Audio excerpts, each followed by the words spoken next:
Kia ora koutou. My name is Dr. Raj Shekhawat. I'm a senior lecturer with Center for Learning and Teaching. And in this video, we'll be talking about CMALT and what it entails and the experience of someone who goes through the CMALT journey. And today we have Dr. Matt with us from School of Communication Studies. Thank you. And Matt, thank you so much for being with us today. Thank you. We want you to share with our viewers that what was your experience? What made you actually decide in the first place to do CMALT? Right, so my decision was based on promotion, pretty much. Okay. The great thing about the CMALT practice is building your portfolio, building all those reflective statements, builds all your material that you need to apply for promotions.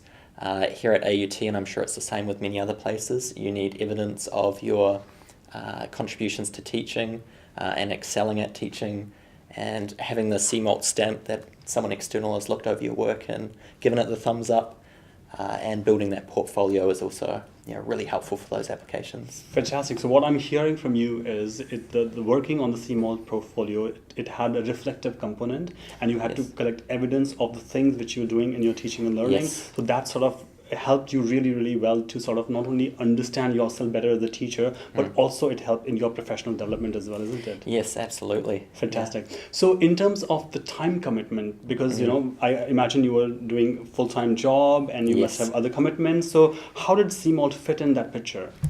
Yeah, it was quite easy for me. I actually embarked on the journey with one other person. It was easy for me, it was really difficult for them, Okay. which kind of gives a nice contrast there.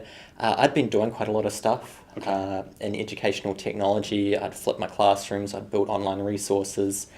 So for me, having done the things, it was just a matter of capturing all that, documenting it, which actually wasn't too hard because they give you a framework to work within, questions, what they expect to see, and all you have to do is write it up, document as they expect to see it, write the report.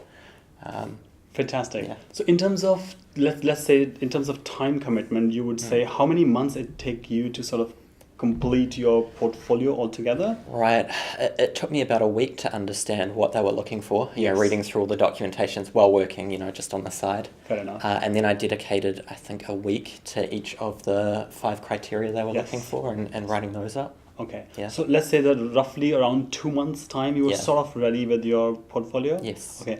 And in terms of submitting it and then waiting for the reviewers or assessors to get back to you, how was that process for you?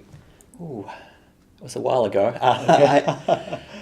I can't remember how long it took. I think it was a month or two. So you had to sort of make changes based on the reviewers' comments, or how was that? I just I submitted, waited for feedback, got an email back saying you're missing some supporting evidence. I did an online portfolio and one of my links was dead.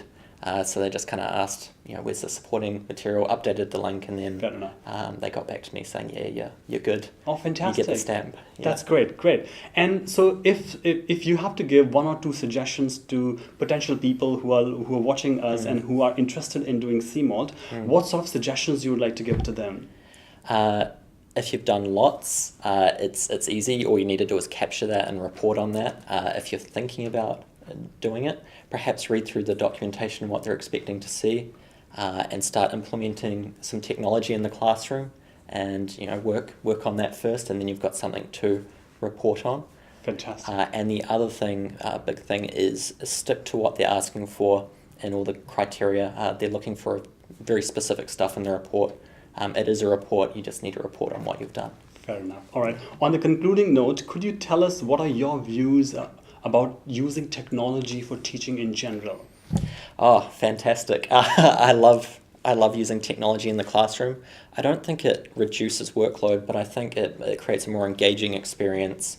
It's more current with what students are expecting to see. We've got the YouTube generation at the moment. Yes. They like jumping online and seeing things a certain way.